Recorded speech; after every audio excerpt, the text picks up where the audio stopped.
1964, and Chaman Nahal is Azadi, Kushwant Singh's partition, train to Pakistan, and Rajan's the Dark Dancer, and to certain extent you can talk about Salman Rushdie's Midnight's Children, which was published in 1980.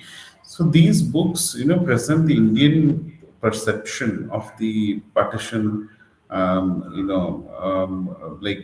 can talk about Mehanigar's, Masroor's, Shadow of Time, and thus Shahnawaz's The Heart Divided, published in 1957, presents the Pakistani version of this violent and tragic events. So both the versions, and however free, the religious bias and written more in agony and compassion than in anger. You see, however, in the overall genre of Indian English fictions, Bapsi Sidhwa's Ice Candy Man is the third novel on partition by a woman author. So you can say a couple of years earlier, you can say Meher Masroor had written a novel about the impact of time on families divided by partition. So the first novel by a woman author on these traumatic events was A Sunlight on the Broken Column, which was published in 1961 by Atia Hossein. So both Atia Hussain and Bapsi Sidhwa share similar perspectives on the calamities of partition, and the denouncement, of both novels is comparable, as they, stress the vulnerability of human lives. And the partition, relentlessly divided friends, families, lovers, and neighbors in both the countries. Okay. So,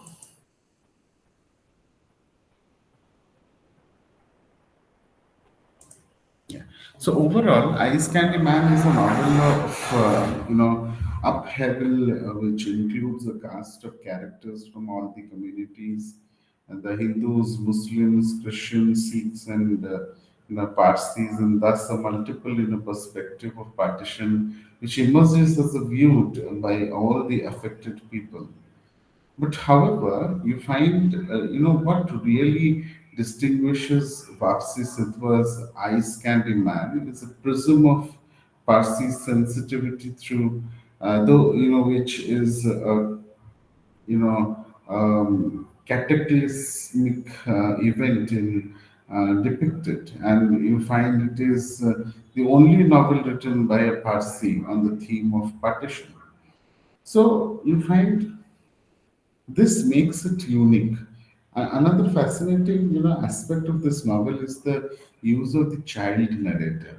The uh, pre Caucasus Parsi girl, this Lenny is like the persona that Chaucer adopts in his prologue to the Canterbury Tales, rendering the credibility by being almost part of the reader's consciousness. So you find it is a device which is a source of sharp irony and enables Babsi Sidhwa to treat a historical moment such as partition without morbidity, a pedantic display, or censure. And the unique aspects of this partition novel is that the author throughout maintains for us a balance between laughter and despair. Okay, am I clear?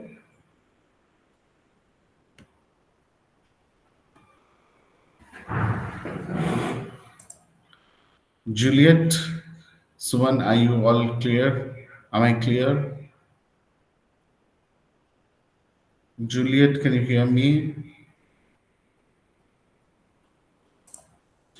Okay, so the change of attitude you find of the Parsi community, the impact of the violence on the girl child narrative, and the use of allegory to depict the horror of partition, the role of humor, the dangers of the communal frenzy, and the rise of obscurantism are all the aspects of the partition which gets reflected in Ice Candyman, and this shows the subsequent subdivision of how the author uses witty banter, irony, and parody in her sensitive handling of the impact of partition on the Parsi community. Okay. And you also find the girl child narrator and deteriorating human relationships, and you find in these aspects which makes Bapsi Sitwa novel very unusual. Otherwise, the cruelty, the horrors, the human loss, and the dislocation of the partition have been chronicalized in the works of the other partition novelists. Okay. So, talking about the politics of partition, Ice Candy Man comprises 32 chapters and provides a glimpse into the events and the turmoils of the Indian subcontinent during partition. So, the historic truth is a backdrop of the novel, and focuses is on the personal fate of the characterized Candyman, the deteriorating human relationship, and the communal discord. And however, you find Bapsi Sidhwa's political stances in this novel is of great importance. So you find the novel Ice Candy Man is deeply political in its retelling of the events of the partition from a Pakistani rather than an Indian perspective. And you find so the Ice Candy Man is a politically motivated novel. So Sidhwa admits this in a conversation with David, who cited in points of departure in international writers on writing and politics in 1989. And you find the major Indian political figure of that time were Mahatma Gandhi, Jawaharlal Nehru, Subhash Chandra Bose, and either caricatured or presented in a slightly unfavorable manner in this novel. And you find this is all, part of Sidhwa's consciousness design as such, political figure are shown as, inconsistent in shifting from one position to another.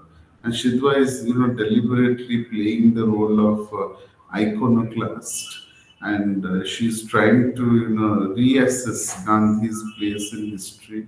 And during the political debate in Queen's Garden, one of the characters see the Messier, which is Aya's lover, soothingly, says of Gandhi, and he says that he's a politician, yeah. It's his business to suit his tongue to the movement. You find this in Ice Candyman, page number 91.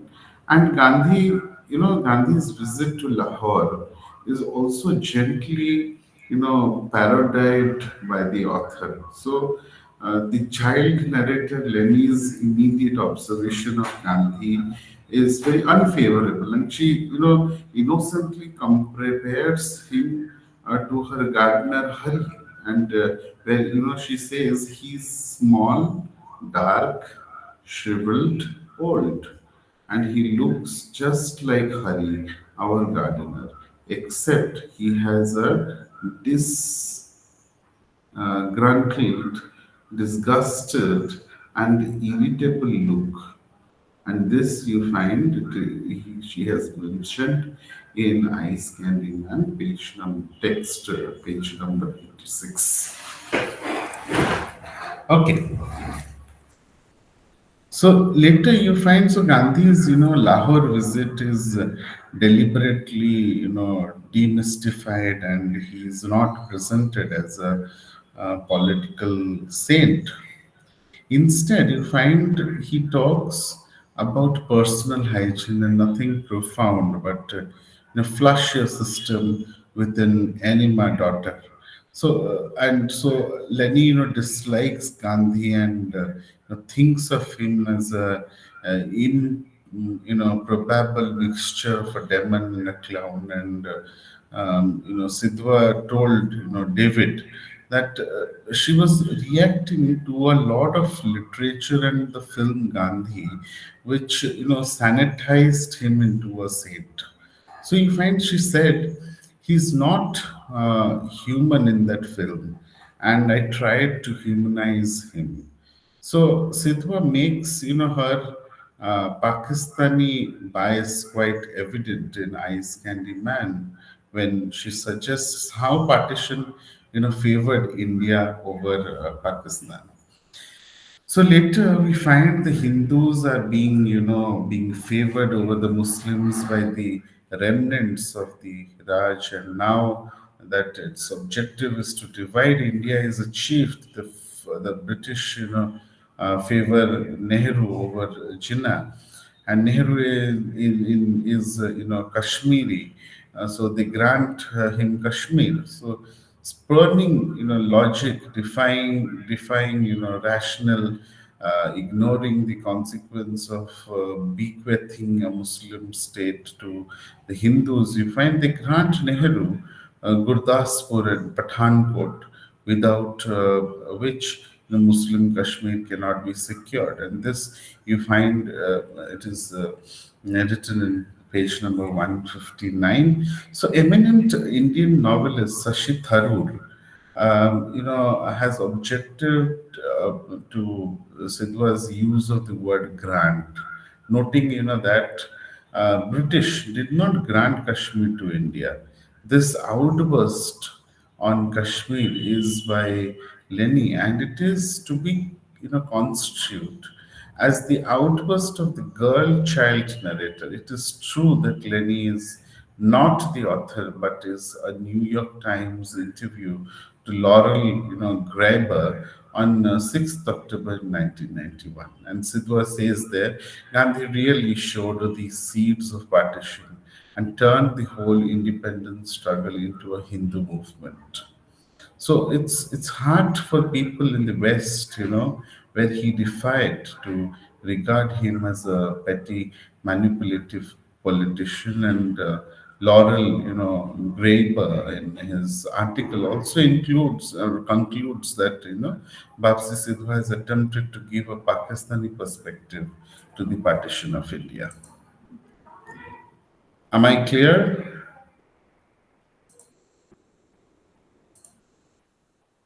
So we say credibility, Sidhwa, however, rises, above petty nationalism or any form of, jingoism, and her novel, does not uphold the two-nation theory behind the creation of, Pakistan. So we find, in other words, we can say that she does not, stress the belief of Pakistani Muslim of the necessity of Pakistan and the creation of Pakistan. In fact, you find Ice Candy Man suggests that religious and cultural differences are artificially created and deliberately fostered. Again, through Lenny's perspective, you find Sidhwa shows how religious differences are deliberately exploited on the eve of partition. Then we see human beings are also change, as Lenny observes, and the devotional favor is aroused in Aya, and she spends a small fortune on worshipping the god and goddesses in the temple. So Imam Din and Yusuf become religious zealots and take Friday afternoon off for the Zuma prayer. and the lower caste Hari, Moti, and the sweeper in his family, becomes even more untouchable. Okay, so we find the English Christians, took down upon the Anglo Indians, and later, some scornful of the Indian, Christians. Okay. So, are you all understanding?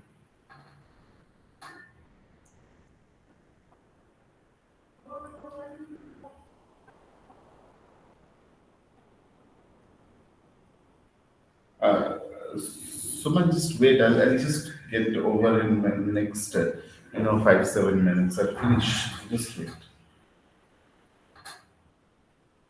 Yeah. Okay. So you find that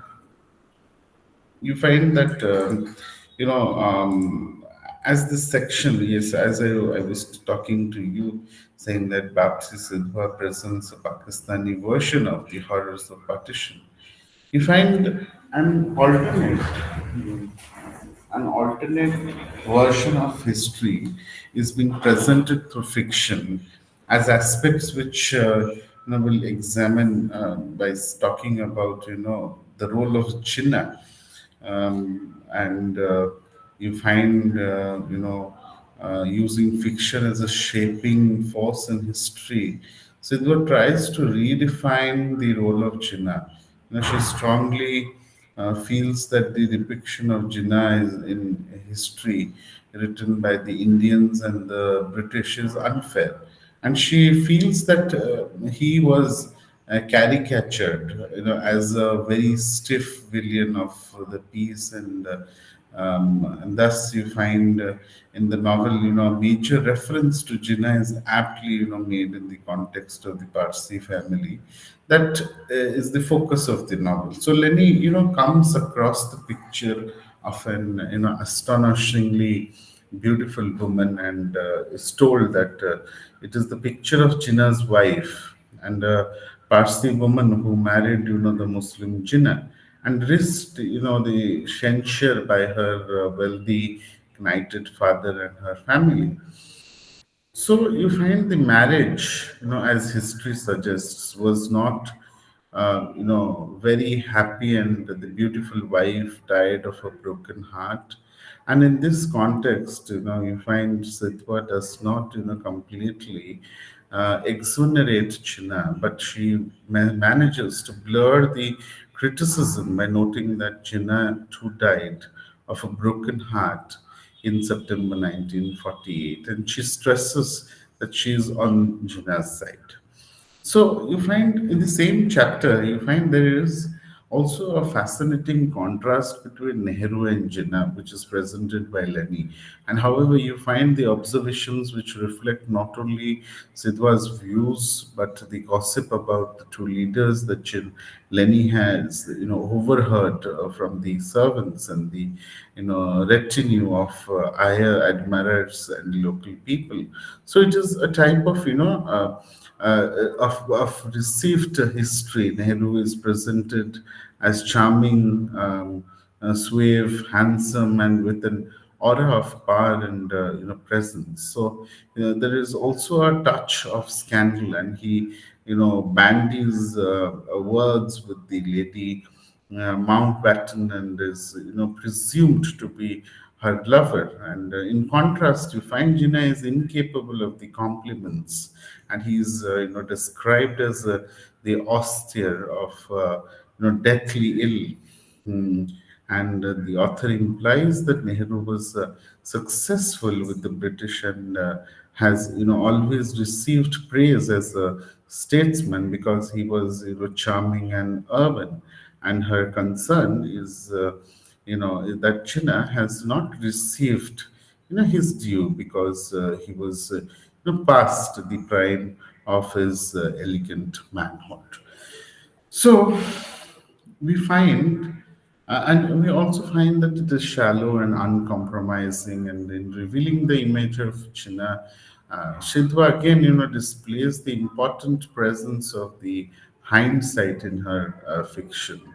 So she further justifies her portrayal of Jinnah by using a quotation from the Indian poet and freedom fighter Sarojini Naidu, which praises the founder of Pakistan's appearance, manners, idealism, wisdom, all these things. So you find the novelist has therefore adopted a historic approach or a historicist approach in her portrayal of Jinnah. So this is all about Jinnah and Gandhi, how they were portrayed, how the politics played a significant role. Okay, so if you have any more questions, you are most welcome. You can ask.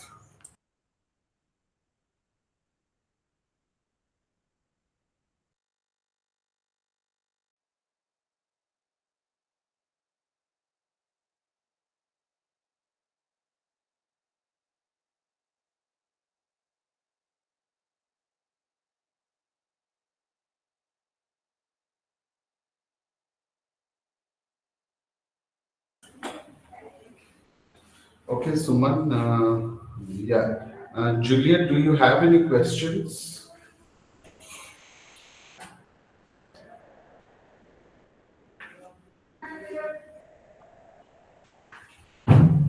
Juliet, do you have any questions?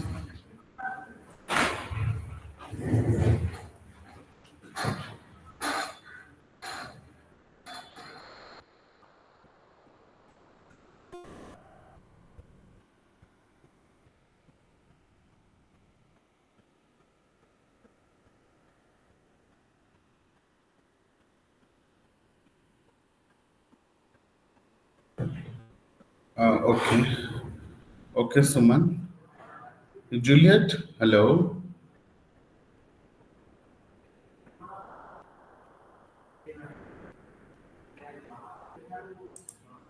Okay. So,